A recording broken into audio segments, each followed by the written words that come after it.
Hello everyone, we are back at our Women in Art with our last page we're doing, which is Maya Lin. She's an architecture, a sculptor, and designer. She's still alive and she was born in 1959 according to this book and its publication. Maya Lin was born in 1959 in Athens, Ohio.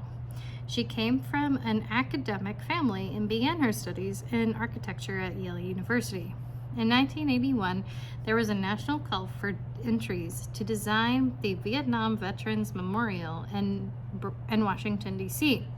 The Vietnam War had been very unpopular in the United States, and hundreds of thousands of young men had been drafted to fight overseas. The war ended in 1975, when the United States withdrew from Vietnam in defeat.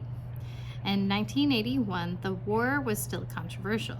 Maya entered the competition with her design of simple V-shaped reflective black stone wall that would sink into the earth. On the wall would be names of every fallen soldier. She wanted to create a space where each visitor could reflect upon them and remember the war in their own personal way. At the age of 21, while still a college student, Maya won the competition.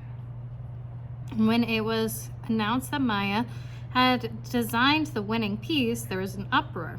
Her Asian heritage was met with racial slurs from politicians in the press. Some politicians criticized its unique design, wanting a more traditional monument.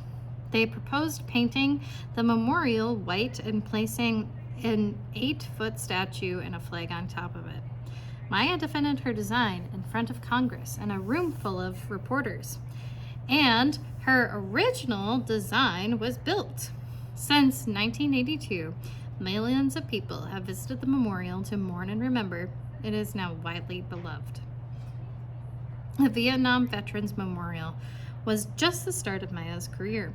She has created sculptures inspired by the Native American burial mounds she saw growing up in Ohio. Her Wavefield series features landscapes sculpted into ocean-like waves. Her mini buildings, such as the Weaver House, 1991 to 1993, and the Langston Hughes Library, 1999, were created in response to the landscape around them. In all her work, Maya has committed to using sustainable materials and limiting the negative impact to the environment. Maya has also designed many memorials that mark complicated moments in history. She created the Civil Rights Memorial in 1989 in Alabama and the Women's Table at Yale University, 1993. Maya Lin's work is not just architecture or just sculpture. Instead, it's something powerful that does both. Today, she continues to push the boundaries of art and design. Her work focuses on history, science, civil rights, and environmentalism. Designed the Vietnam Veterans Memorial, the Civil Rights Memorial in Alabama, and the Women's Table at Yale University. Won the National Medal of Arts for the nation's highest honor for artistic excellence in 2009. Her quote is, "I try to give people a different way of looking at their surroundings. That's arts to me." In 1916, she was awarded the Presidential Medal of Freedom, the highest civilian honor in the U.S. It says, that's a lot of zeros. The Women's Table at Yale lists the number of women who have attended Yale since its founding in 1701, starting with this long string of zero, marking each year no women were allowed entrance. Her Civil Rights Memorial is inspired by Martin Luther King Jr.'s quote, "Until justice rolls down like waters and righteousness."